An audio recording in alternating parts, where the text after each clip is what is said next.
Alléluia. Est-ce que nous pouvons prier pour nos cœurs par rapport à la parole que nous allons écouter? Après l'avoir adoré de cette façon, nous continuons à disposer nos cœurs encore dans sa présence.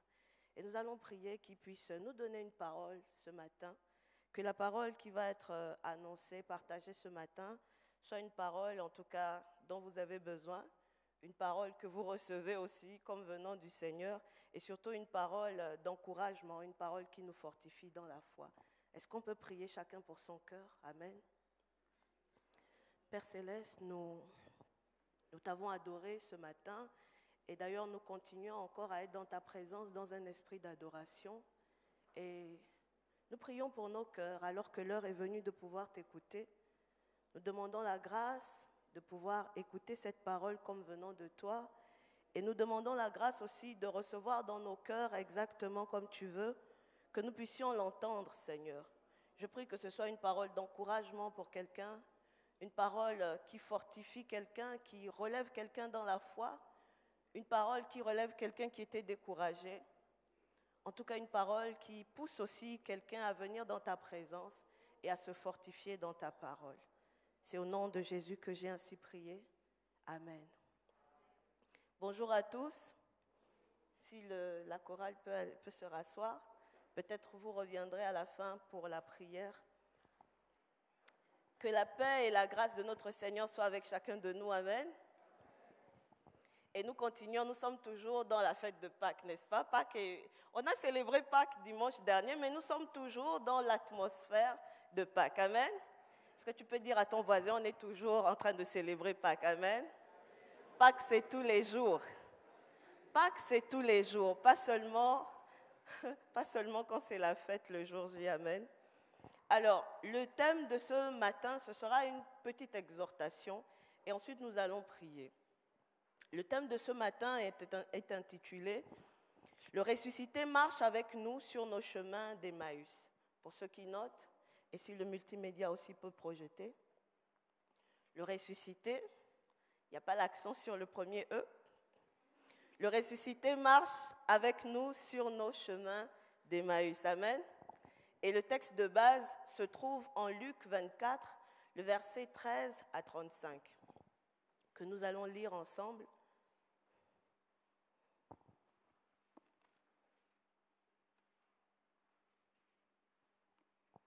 J'ai la version second 21. Luc 24, le verset 13 à 35 nous dit « Ce même jour, 2 disciples se rendaient à un village appelé Emmaüs, éloigné de Jérusalem d'une 12aine de kilomètres.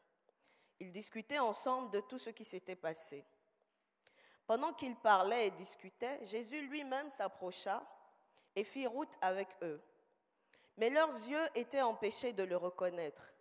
Il leur dit, « De quoi parlez-vous en marchant pour avoir l'air si triste ?» L'un d'eux, un dénommé Cléopas, lui répondit, « Es-tu le seul en séjour à Jérusalem qui ne sache pas ce qui y est arrivé ces jours-ci » ? « Quoi ?» leur dit-il. Ils lui répondirent, « Ce qui est arrivé à Jésus de Nazareth, qui était un prophète puissant en actes et en parole devant Dieu et devant tout le peuple, et comment les chefs et prêtres et nos magistrats l'ont fait arrêter pour qu'il soit condamné à mort et l'ont crucifié. Nous espérions que ce serait lui qui délivrerait Israël, mais avec tout cela, voici déjà le 3e jour que ces événements se sont produits. Il est vrai que quelques femmes de notre groupe nous ont beaucoup étonnés. Elles se sont rendues de grand matin au tombeau et n'ont pas trouvé son corps. Elles sont venues dire que des anges leur sont apparus et ont annoncé qu'il est vivant. Quelques-uns des nôtres sont allés au tombeau et ont trouvé les choses comme les femmes l'avaient dit. Mais lui, ils ne l'ont pas vu.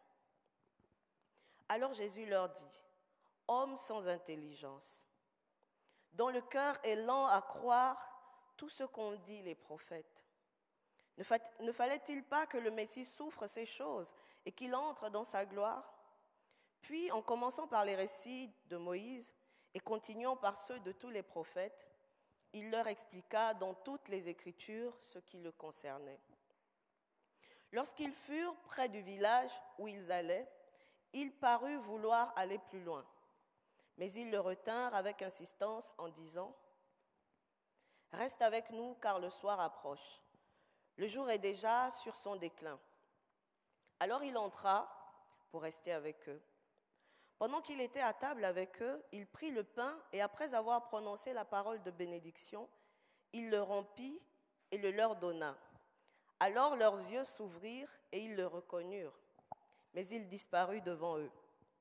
Ils se dirent l'un à l'autre, « Notre cœur ne brûlait-il pas en nous lorsqu'il nous parlait en chemin et nous expliquait les Écritures ?» Ils se levèrent à ce moment même, et retournèrent à Jérusalem, où ils trouvèrent les 11 et les autres qui étaient rassemblés, et qui leur dirent, « Le Seigneur est réellement ressuscité, et il est apparu à Simon. » Verset 35. Alors les 2 disciples racontèrent ce qui leur était arrivé en chemin et comment ils l'avaient reconnu au moment où ils rompaient le pain. Amen. Le ressuscité marche avec nous sur nos chemins d'Emmaüs. Nous allons poser un petit tableau de la situation. Quand on lit le début du chapitre 24, on voit que c'est le dimanche au petit matin et qu'il y a des femmes qui suivaient Jésus, qui aimaient Jésus, qui étaient aussi parmi les disciples de Jésus, dont Marie de Magdala et d'autres, qui se sont rendues de très bon matin au cimetière, n'est-ce pas? On en avait parlé un peu avec Madame Viguer. En fait, lorsque le jour du sabbat allait commencer, donc le soir, vu qu'il ne faut pas que les morts restent élevés comme ça, n'est-ce pas? C'est le sabbat, c'est sacré. Donc il y a Joseph d'Arimathée, qui était un homme considéré, qui a demandé le corps de Jésus et qui l'a emmené dans un tombeau, n'est-ce pas? Et donc les femmes qui étaient en train d'observer tout ce qui s'était passé à la croix, elles ont suivi Joseph d'Arimathée pour voir là où le corps allait être déposé. Et donc elles sont allées voir, mais comme c'était déjà le moment du sabbat, elles ne pouvaient donc rien faire. Elles sont rentrées chez elles et le samedi, elles se sont reposées, le jour du sabbat. Et le dimanche, donc de très bon matin, elles sont venues avec des aromates pour pouvoir embaumer le corps mort de Jésus. Parce que c'était la coutume juive à l'époque. Et donc elles se sont rendues, mais lorsqu'elles arrivent, il s'avère que le tombeau est vide, n'est-ce pas? Le tombeau est vide et elles voient 2 hommes avec des vêtements resplendissants qui leur disent que Jésus est ressuscité. Et alors, ils leur rappellent aussi les paroles que Jésus leur disait avant sa mort, n'est-ce pas? Et les femmes sont dans la joie, en même temps un peu stupéfaites. Elles retournent auprès des apôtres pour leur raconter ce qui s'est passé. Et malheureusement, personne ne croit à leur témoignage. Personne n'arrive à réaliser que Christ est vraiment ressuscité. Parce qu'après tout, elles ne l'ont pas vu. Elles ont vu le vide, n'est-ce pas? Elles ont vu des anges, en tout cas, ces 2 hommes aux habits resplendissants sont décrits par la suite comme 2 anges, n'est-ce pas? Mais elles n'ont pas vu Jésus qui est réellement ressuscité. Et comme Madeleine Viguer le rappelait, personne n'a assisté à la résurrection. Et jusqu'ici, dans le texte de Marc, personne n'a encore vu Jésus ressuscité. Ce n'est que le vide. Et quelques signes qui peuvent nous dire, bon, il n'est pas dans la tombe, mais il est où? Peut-être quelque part. Qu'est-ce qui prouve qu'il est vraiment ressuscité? On ne l'a pas vu, n'est-ce pas? Et voici un peu la situation. Et donc, ce même dimanche-là de la résurrection de Jésus, voici que 2 disciples, qui étaient aussi des disciples de Jésus, sont en train maintenant de cheminer vers un petit village qui s'appelle Emmaüs. Et c'est un village qui est à peu près à 12 km de Jérusalem. Et donc ils sont là. Ça fait à peu près 2 heures qu'ils sont en train de marcher pour aller vers ce village. Et ils discutent de tout ce qui venait de se passer concernant Jésus. Ils sont en train de ressasser plus de 12 km et 2 heures de temps en route, en train de ressasser ce qui s'est passé et surtout de ressasser l'objet, la raison de leur tristesse, n'est-ce pas? Ce qu'ils sont en train de dire ne sont pas des choses qui les encouragent à la joie et à la foi, n'est-ce pas? Malgré le fait qu'ils ont entendu les femmes venir rendre témoignage de ce qu'elles ont vu et leur annoncer que Jésus est ressuscité, ils sont en train de ressasser la mort de Jésus. Et quand on lit la suite du récit, on voit que les 2 disciples d'Emmaüs vont même dire à Jésus qu'à part ces femmes-là, il y a d'autres disciples qui sont allés sur place pour constater les faits, n'est-ce pas? Sauf qu'ils ne l'ont pas vu. Donc même encore ce 2e témoignage de ceux qui sont partis, Ce n'est pas de ça dont ils sont en train de parler. Ils sont en train de ressasser des choses qui leur causent de la peine. Ils sont en train de ressasser l'événement de la mort de Jésus pendant plus de 2 heures de temps. Alléluia. Et donc, Jésus s'approche d'eux. Et ce qui est bizarre, c'est que normalement, lorsqu'on connaît quelqu'un, si la personne s'approche de nous, on sait reconnaître cette personne, n'est-ce pas? Ce sont quand même ses disciples, ce ne sont pas des gens qu'ils ont rencontrés en un jour, non. C'est des gens avec qui il a marché, des gens qu'il a enseigné pendant plus de 3 ans, avec qui il est resté, n'est-ce pas? Ils sont censés le reconnaître. Jésus est censé être familier pour eux, n'est-ce pas? Et pourtant, Jésus se joint à eux comme un étranger, comme quelqu'un qui vient juste se joindre à eux sur le chemin du voyage, n'est-ce pas? Ils ne le reconnaissent pas. Et Jésus marche avec eux. Et Jésus entame la discussion, il leur dit: mais pourquoi vous marchez avec l'air si triste? De quoi est-ce que vous êtes en train de parler qui vous rende aussi triste? Et en plus, ça fait 2 heures que vous marchez en étant aussi triste, en train de ressasser les mêmes choses. De quoi est-ce que vous parlez? Jésus est là donc comme quelqu'un qui voit, il voit bien que c'est Jésus, sauf qu'ils ne reconnaissent pas que c'est Jésus. Vous voyez? C'est assez mystérieux. Et on a beaucoup de récits de résurrection comme ça, où on voit que Jésus est apparu à certaines personnes après sa résurrection, et pourtant, ils le voient, mais ils ne le reconnaissent pas. Probablement, ils n'étaient pas dans une forme reconnaissable à l'œil nu, n'est-ce pas?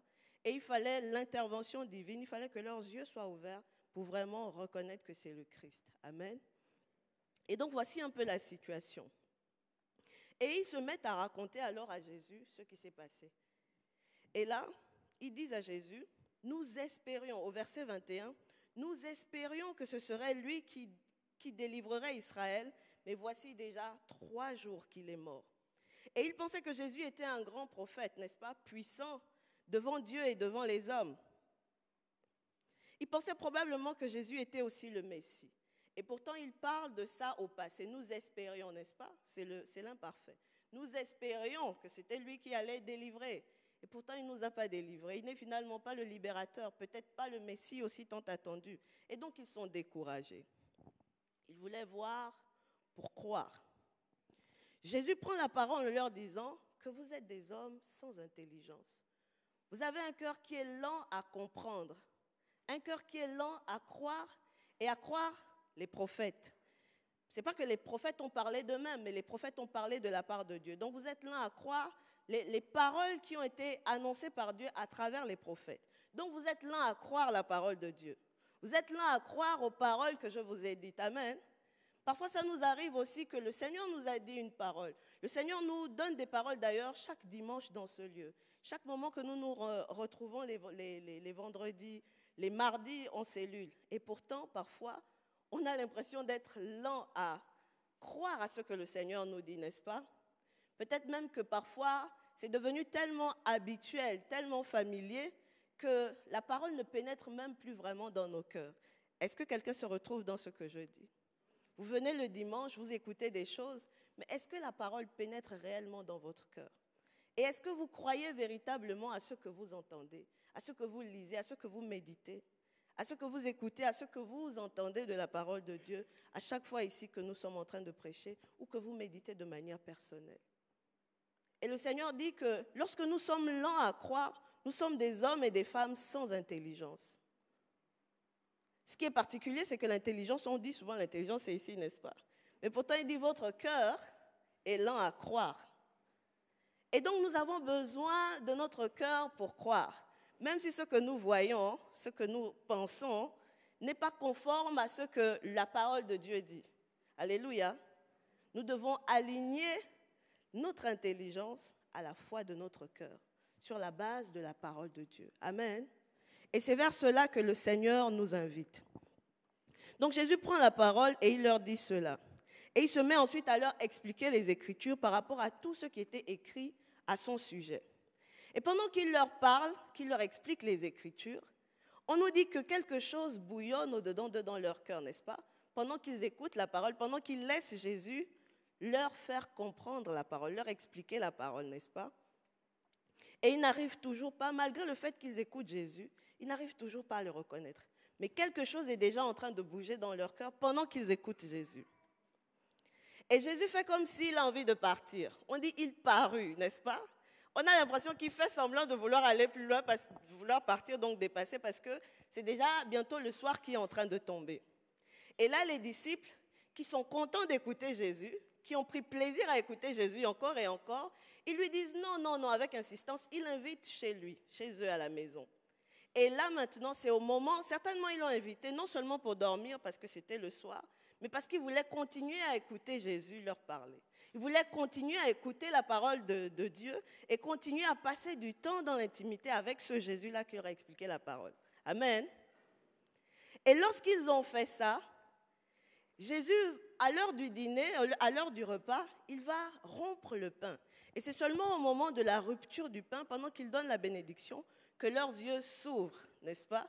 Papa Camille a l'habitude de dire que c'est autour du repas que les yeux s'ouvrent, n'est-ce pas? Et effectivement, autour de ce repas de communion, de Sainte Seine, les yeux des disciples s'ouvrent. Mais vous allez voir que c'est un cheminement. Il fallait qu'ils laissent la parole de Dieu entrer dans leur cœur, pénétrer dans leur cœur. Et surtout, il fallait qu'en plus de cela, même si ça bouillonne, ce n'est pas encore là, ça peut bouillonner, mais tu n'as pas encore la révélation de Jésus. Et là, c'est eux qui invitent Jésus. Donc, en plus d'écouter, même quand ça fait quelque chose dans ton cœur, tu dois écouter encore et encore, parce que Jésus a parlé à partir de Moïse. Il a parlé ensuite à partir de tous les autres prophètes. Vous imaginez, tous les autres prophètes. Et on dit dans toute l'Écriture, Jésus a dit ce qui le concernait. Ça veut dire qu'il a parlé longuement pour pouvoir leur expliquer. Et c'est tout au long de ces explications-là que la parole bouillonnait dans leur cœur. Mais il fallait qu'ils invitent Jésus. Alléluia, c'est tout un processus, un cheminement. Et le chemin d'Emmaüs, c'est quoi? Le chemin d'Emmaüs, on voit des gens qui quittent Jérusalem, qui descendent pour aller à Emmaüs, n'est-ce pas? Ils quittent Jérusalem avec toujours la pensée de l'événement de la mort de Jésus. Donc ils quittent Jérusalem en étant découragés, en étant attristés, n'est-ce pas? Ils sont à terre, ils sont sans espoir. Et Jésus vient les rejoindre dans leur désespoir. Jésus vient les rejoindre dans leur situation de découragement. Et même Jésus s'interroge avec eux, n'est-ce pas? Il ne vient pas leur dire « voici, voici, voici ». Il leur pose des questions comme un étranger. Et il chemine progressivement avec eux jusqu'à ce qu'ils aient la révélation que c'est lui, et c'est là qu'il disparaît. Et c'est un enseignement pour nous. Et donc, malgré le fait que le soir était arrivé, et le fait qu'ils étaient certainement fatigués après avoir marché 12 kilomètres pendant 2 heures de temps, quand Jésus se révèle finalement à eux, ils ne sont pas fatigués, vu que le sentiment qu'ils ont en même temps tout de suite, c'est de vouloir retourner à Jérusalem. Donc le fait d'avoir la révélation nouvelle de Jésus, dans un moment de désespoir, dans un moment de découragement, quand on a la communion avec le Seigneur, après avoir pris du temps avec le Seigneur dans la parole, mais qu'on lui ouvre aussi la porte du Seigneur, la porte de nos vies et de nos situations, pour qu'il entre, pour qu'il passe davantage du temps avec nous, pour que nous ayons davantage de communion avec lui, il se révèle à nous. C'est-à-dire que nous avons une nouvelle révélation pour continuer la marche. Je parle de nouvelle révélation, pourquoi? Parce qu'ils connaissaient le Seigneur avant. Le Seigneur n'était pas un étranger pour eux. Sauf qu'après la résurrection, ils avaient besoin de reconnaître le Seigneur.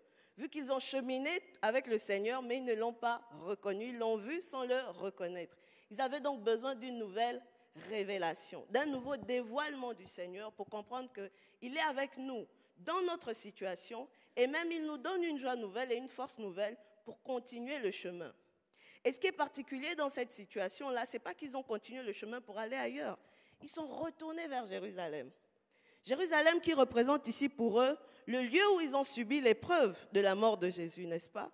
C'est une manière de trouver la force dans la révélation de qui est Jésus-Christ, dans la parole de Jésus-Christ, dans la communion avec Jésus-Christ, pour affronter les épreuves et le lieu de notre affliction. Amen. Je ne sais pas si on se comprend.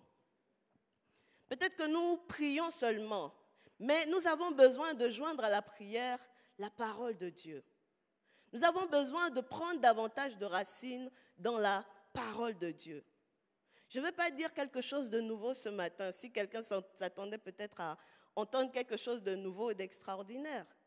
Je viens simplement nous encourager, parce que ce message vient nous encourager à davantage considérer la parole de Dieu dans nos vies. Amen. Jésus a pris longuement du temps pour expliquer ces choses aux disciples d'Emmaüs qui marchaient avec lui. Quel est le temps que nous accordons à la parole de Dieu? Dans nos moments d'épreuve et d'affliction, quelle est la place que nous accordons à la parole en fait? C'est sûr que nous prions. Enfin, c'est sûr, je ne sais pas. Peut-être que d'autres se découragent et pleurent. Mais généralement, on finit au moins par soupirer, par prier, par faire quelque chose même dans le désespoir, n'est-ce pas? Mais quelle est la place qu'on accorde à la parole de Dieu? Et surtout, est-ce qu'on lit simplement et puis après on passe? Il faut prendre du temps avec la parole. Il faut prendre du temps avec la parole. Prendre du temps et demander au Seigneur Jésus de vous expliquer. Parce qu'ici, si Jésus ne leur avait pas expliqué, ils n'auraient pas compris. Et cette parole, si nous la lisons simplement avec l'intellect, c'est comme si c'était un livre que nous lisons comme tous les autres livres en fait. Mais lorsque nous invitons le Seigneur Jésus et son Saint-Esprit à nous éclairer et que nous restons dans la parole, parce qu'ils sont restés assez longtemps dans la parole, vous allez voir que de plus en plus, il y a des choses qui vont bouger au-dedans de nous. Il y a la foi qui va commencer à renaître, la foi qui était à terre. Il y a l'ignorance, les ténèbres. Il y a tellement de choses qui vont commencer à nous quitter, à nous lâcher. On sent un changement intérieur, même nous-mêmes. Ça bouillonne au-dedans de nous. Mais ce n'est pas encore la fin, parce qu'on a besoin d'inviter Jésus chez nous. Parce que s'ils avaient laissé Jésus partir, Jésus a voulu les tester pour voir est-ce qu'ils vont me laisser partir. Mais ils sentaient que ce n'était pas la fin, qu'ils avaient besoin encore d'entendre plus loin la parole, qu'ils avaient besoin de rester encore avec Jésus. Et c'est pour ça qu'ils vont lui demander de rester avec eux. Alléluia. Est-ce que nous aimons la présence de Jésus? Est-ce que nous aimons la présence de Jésus? Est-ce que Jésus, c'est seulement une personne que nous venons le dimanche prier ensemble? Ou bien que nous pouvons même partager aux autres, etc., mais avec qui nous n'avons pas forcément une relation d'intimité profonde? Est-ce que nous apprécions la présence de Jésus? Est-ce que nous connaissons la présence de Jésus? Ou bien c'est beaucoup plus quelque chose de théorique? Et je dis bien nous, parce que je me mets aussi à l'intérieur, n'est-ce pas? C'est bien beau de parler, mais Dieu seul sait aussi les réalités qui sont les miennes, n'est-ce pas? Et donc, ce n'est pas simplement un message qui est adressé à vous, mais c'est nous tous qui sommes concernés. Quelle est la place que nous accordons au Seigneur Jésus dans nos vies? Est-ce que nous apprécions sa présence? Est-ce que nous avons envie qu'il reste encore quand nous passons du temps avec lui? Et surtout, est-ce que dans nos épreuves, nous le laissons se dévoiler à nous de manière nouvelle? Se dévoiler d'une manière dont nous avons besoin pour pouvoir continuer la marche. Parce que souvent, ce qu'on a vu hier ne suffit pas. Parce que ça ne nous permet pas de le reconnaître qu'il est présent au milieu de nous, n'est-ce pas? Surtout qu'ils avaient besoin de voir pour croire. On a dit qu'il est ressuscité, d'accord, mais c'est le vide. On ne l'a pas vu. Et ils ont beaucoup insisté là-dessus dans le récit. Personne ne l'a vu. C'est la raison pour laquelle Jésus est venu se faire voir. Alléluia. Quand tu veux voir Jésus, Jésus veut se faire voir à toi. Mais il commence d'abord par la parole. Et il progresse dans l'intimité plus grande et il se révèle à nous. Et lorsque nous avons une révélation nouvelle de Jésus dans l'épreuve, nous pouvons nous relever pour faire face à cette épreuve-là dans la joie, avec force et avec foi. Amen. Est-ce qu'on est ensemble? Alléluia. Donc, Emmaüs veut dire bain chaud ou bien source chaude, d'accord? Et on voit ils ont quitté un lieu de dépression, parce que quand on dit on va à Jérusalem, que tu sois en haut ou en bas, on dit toujours on monte vers Jérusalem, n'est-ce pas? C'est l'idée de monter. Et donc ils sont en train de descendre pour aller au village d'Emmaüs. Descendre, c'est comme un lieu de dépression. Quand on est en haut et on descend, c'est la dépression, n'est-ce pas? On est en train de descendre. Ils sont dans la dépression, ils sont dans le découragement, sur ce chemin vers Emmaüs. Ils ne sont pas encore arrivés à Emmaüs, qui est le lieu des sources chaudes, n'est-ce pas? Mais ils sont en train de cheminer, de descendre de Jérusalem, et avec cette même atmosphère et ce même sentiment de découragement. Et Jésus vient les retrouver en route. Et Jésus chemine avec eux et petit à petit, il les réconforte, il les console. Il vient apporter la chaleur de sa présence. Il vient apporter en fait ce qui va nous réchauffer dans la foi. Alléluia. Alléluia. Et c'est cela le chemin d'Emmaüs. Le Seigneur veut se révéler à nous de manière différente. Peut-être que cette semaine, c'est bien vrai qu'on a fêté Pâques la semaine dernière. Et souvent, à la période de Pâques, on est dans un certain engouement parce qu'on veut expérimenter la puissance de la résurrection. N'est-ce pas? En tout cas, durant cette période, un peu plus parfois que à d'autres périodes de l'année, n'est-ce pas? On s'attend vraiment avec foi à ce que le Seigneur nous visite, le Seigneur nous fasse quelque chose. Et peut-être que tu as vécu ce temps de Pâques, au-delà du séminaire, de manière normale. Tu n'as pas vu quelque chose changer dans ta vie, n'est-ce pas? Malgré les enseignements et les prières. Et tu es toujours là dans ta situation sur le chemin d'Emmaüs, comme les disciples qui s'en allaient sur le chemin d'Emmaüs avec leurs problèmes, n'est-ce pas? Et tu te demandes, mais c'est vrai que Pâques est arrivé, c'est vrai que Jésus est ressuscité, mais pourquoi est-ce que ma situation continue de perdurer, n'est-ce pas? Pourquoi je ne sens pas que Jésus est vraiment avec moi?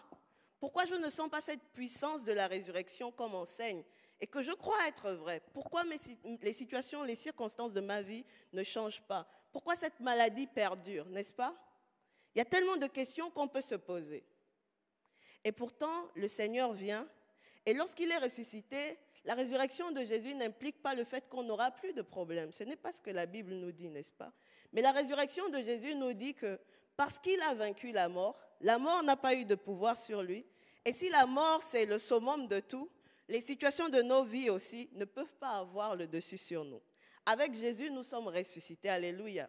Et avec Jésus, nous sommes plus que vainqueurs face aux situations difficiles et aux épreuves de nos vies, alléluia. La résurrection est un moment d'encouragement, de renouvellement de l'espérance dans nos cœurs et dans nos vies par rapport à notre marche dans la foi, alléluia. La résurrection est une manière d'aborder de manière différente les épreuves que nous pouvons traverser. Et surtout, pendant cette période qui continue, qui est à la suite de la célébration de Pâques, le Seigneur voudrait que nous puissions aborder nos situations difficiles en ayant une nouvelle révélation de lui. Alléluia. En nous fortifiant dans sa parole et dans la communion avec lui. Alléluia. Que le Seigneur bénisse sa parole. Nous allons prier. Nous allons prier.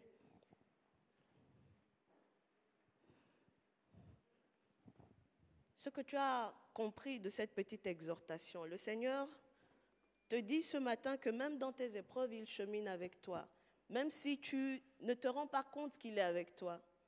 Même si tu ne te rends pas compte de sa présence à tes côtés, parce que tu n'as pas encore les yeux ouverts par rapport à lui, sache qu'il est vraiment avec toi. Il marchait avec les disciples d'Emmaüs sans qu'ils soient conscients que c'était Jésus qui marchait avec eux. Ils avaient besoin de le reconnaître. Ils cherchaient à voir le ressuscité, ils l'ont vu mais ils ne l'ont pas reconnu. Combien de fois nous passons à côté de la présence de Dieu, à côté de la joie que Dieu veut nous faire vivre dans les épreuves simplement parce que nous restons focalisés sur ce qui ne va pas. Nous ne nous attardons pas sur la parole de Dieu pour nous fortifier. Et nous ressassons encore et encore les choses qui sont la source de nos soucis. Tout est dans le langage, bien-aimé. Ce que nous parlons, la Bible dit que la foi vient de ce qu'on entend, n'est-ce pas? Si je suis toujours en train de ressasser uniquement les choses qui me causent de la peine, de la dépression, de la souffrance, ben je vais rester là-dedans. Mais si j'écoute la parole de Dieu, je laisse la parole de Dieu pénétrer dans mon cœur, je laisse la parole de Dieu remplir mon cœur et aussi les paroles de ma bouche, ça va changer mon atmosphère intérieure pour aborder les difficultés. Alléluia. Parle encore au Seigneur ce matin. Rends grâce à Dieu. Rends grâce à Dieu qui te dit qu'il est avec toi dans l'épreuve. Je ne sais pas quelle est l'épreuve que tu traverses. Peut-être un deuil. Les deux disciples d'Emmaüs pensaient qu'ils étaient toujours dans le deuil. Et pourtant, celui qu'ils pleuraient était déjà ressuscité. Ils étaient dans le deuil alors qu'il n'y avait plus de raison d'être dans le deuil. Parle au Seigneur. Peut-être c'est vraiment une situation de maladie qui perdure. Peut-être c'est une blessure que toi seul sais pourquoi tu as eu cette blessure-là. Peut-être c'est une relation brisée avec quelqu'un. Peut-être c'est un problème familial, un problème professionnel. Peut-être que c'est autre chose, de manière spirituelle, ta vie spirituelle qui n'avance pas. Peut-être que c'est une lutte dans le lieu secret qui semble ne pas changer, malgré le fait que tu demandes à Dieu que ça change, malgré tes efforts personnels. Et tu as l'impression que Jésus est vivant, mais dans ta vie, où est-ce qu'il est?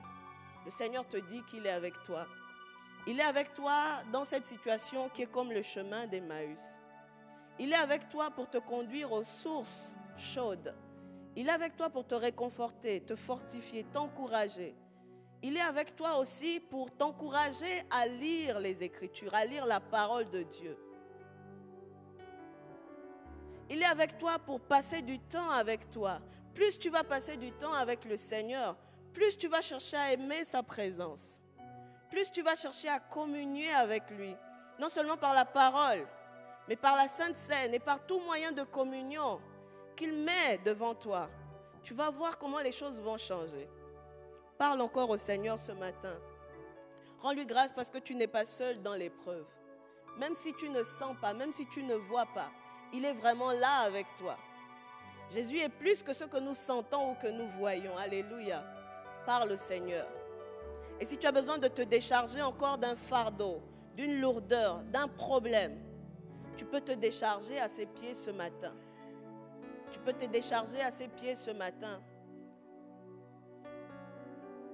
Parce qu'il est venu pour que tu aies la joie, que tu aies la paix. Il est venu pour te rassurer qu'il est avec toi et que cette situation ne va pas triompher de toi. Il est venu pour te donner une force nouvelle comme il a donné une force nouvelle aux 2 disciples d'Emmaüs qui, malgré la fatigue de la marche et malgré la soirée qui était déjà tombée, ils sont retournés en hâte à Jérusalem, le lieu qui était le lieu de leur tristesse, de leur épreuve. Dis au Seigneur de te fortifier encore et de te donner la force pour affronter cette épreuve-là avec foi, avec joie. Alléluia. Demande au Seigneur de te donner un témoignage. Parce qu'après ce temps de découragement et de dépression, après avoir reconnu Jésus, après avoir passé du temps avec Jésus, les disciples ont eu un témoignage qui sont retournés dire à Jérusalem. Et ce témoignage a été confirmé parce que même Pierre aussi l'avait vu. Alléluia. Demande au Seigneur de te donner un témoignage par rapport à ta situation. Un témoignage qui sera confirmé par d'autres. Un témoignage qui va encourager d'autres. Un témoignage qui va te permettre d'avoir une nouvelle révélation de qui est Jésus. Un témoignage qui va te pousser à davantage t'accrocher à lui, l'aimer davantage, croire davantage en sa parole. Parce qu'il dit, vous êtes des hommes sans intelligence, parce que votre cœur est lent à croire. Mais que ce soit un témoignage qui rende nos cœurs faciles, rapides à croire à la parole de Dieu. Même quand nous ne voyons pas, même quand notre intelligence naturelle, humaine, ne semble pas s'accorder avec la parole de Dieu. Mais nous choisissons dans nos cœurs de croire. Nous choisissons rapidement de croire à ce que Dieu dit. Peut-être qu'il y a une situation qui perdure dans ta vie. Dis au Seigneur, je choisis d'être une femme de foi. Je choisis d'être un homme de foi. Je choisis de te faire confiance dans cette situation que je ne maîtrise pas. Cette situation dont je ne vois pas l'issue. Cette situation que je ne maîtrise pas, Seigneur. Cette situation dont les choses semblent contraires et se rendent difficiles de plus en plus. Seigneur, accorde-moi la grâce de te faire confiance. Accorde-moi la grâce d'avoir un cœur qui croit, qui ne suit pas mon intelligence, mais qui croit en ta parole. Donne-moi un cœur qui croit en ta parole. Donne-moi un cœur qui accorde du sérieux à ta parole. Donne-moi un cœur qui croit, Seigneur. Continue de prier pour la foi. Je veux la foi, Seigneur, qui me fait entrer pleinement dans ce que tu as dit, Seigneur Jésus. Je veux croire au-delà de mon imagination. Je veux croire, Seigneur, sur la base de ta parole. Ta parole est la vérité. Et ce que tu dis s'accomplit. Seigneur, accorde-moi la grâce de croire. Accorde à mon frère, à ma soeur de croire dans sa situation. Fais de nous, Seigneur, des hommes et des femmes qui ont la foi véritablement. Pas des gens qui sont peu profonds dans ta parole, peu profonds dans la foi. Seigneur, je t'en supplie. Mais des gens qui sont enracinés dans la foi. Que les choses changent maintenant ou prennent du temps à changer. Nous avons la foi que ce que tu as dit, tu le feras, Seigneur. Que ce soit le partage de chaque personne ici présente ce matin et en ligne, au nom puissant de Jésus-Christ. Et que ceux qui sont venus charger soient déchargés ce matin.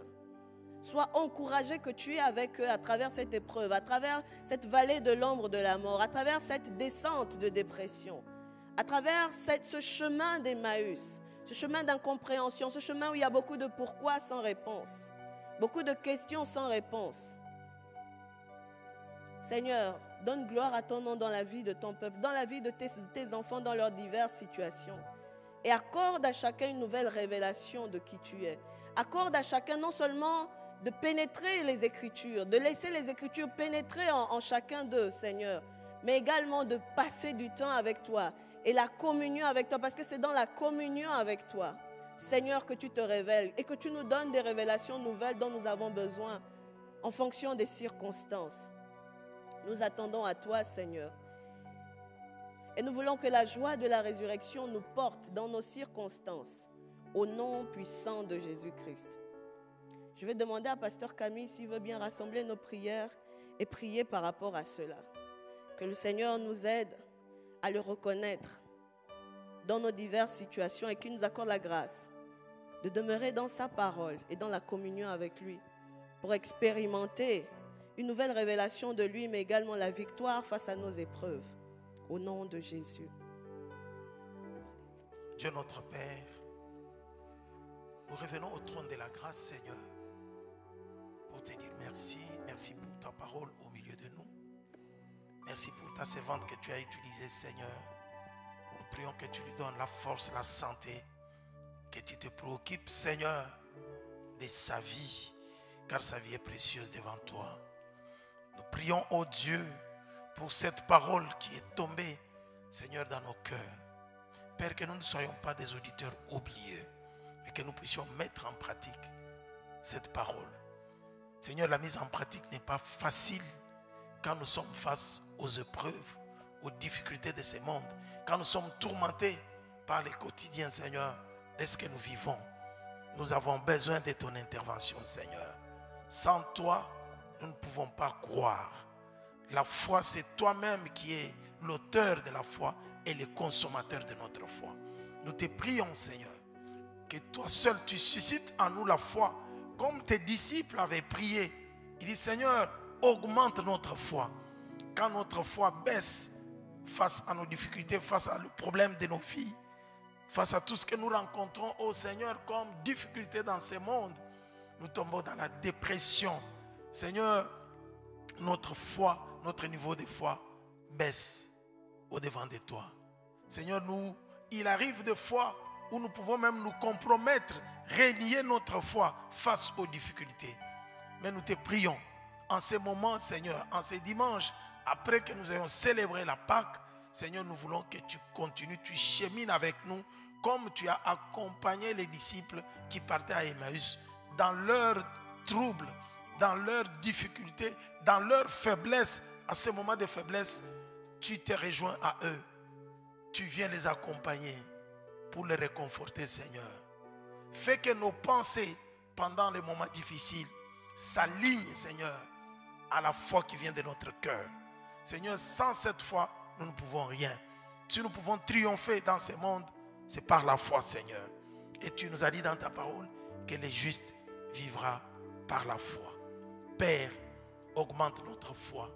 Fais que par la foi, nous puissions, Seigneur, triompher de tout ce que nous avons comme difficulté, Seigneur. Laisse, oh Dieu, que cette parole vienne réallumer encore le feu de la prière, de l'intimité avec toi, d'amour de ta parole. Que nous puissions aimer ta parole, Seigneur. Que nous puissions dans ta parole trouver la révélation de qui tu es, Jésus-Christ. Parce que la parole sans révélation, Seigneur, devient une lettre qui tue. Nous avons besoin de toi, du Saint-Esprit, que le Saint-Esprit nous donne la révélation, car c'est l'Esprit qui donne la vie. Merci, Seigneur, de fortifier notre foi. Merci de nous accompagner, comme tu as accompagné les disciples d'Emmaüs, dans nos faiblesses, dans nos difficultés, dans nos moments de pleurs, dans nos moments de découragement. Accompagne-nous, Seigneur, mais viens te révéler encore en nous. Surtout, donne-nous la force de nous lever, d'aller témoigner que tu es ressuscité par nos actions, par notre façon de te servir, et que le monde sache que tu es vivant, tu n'es pas mort seulement, mais tu es ressuscité et que tu es assis à la droite du Père en train d'intercéder pour nous. Merci pour cette parole au nom de Jésus. Amen.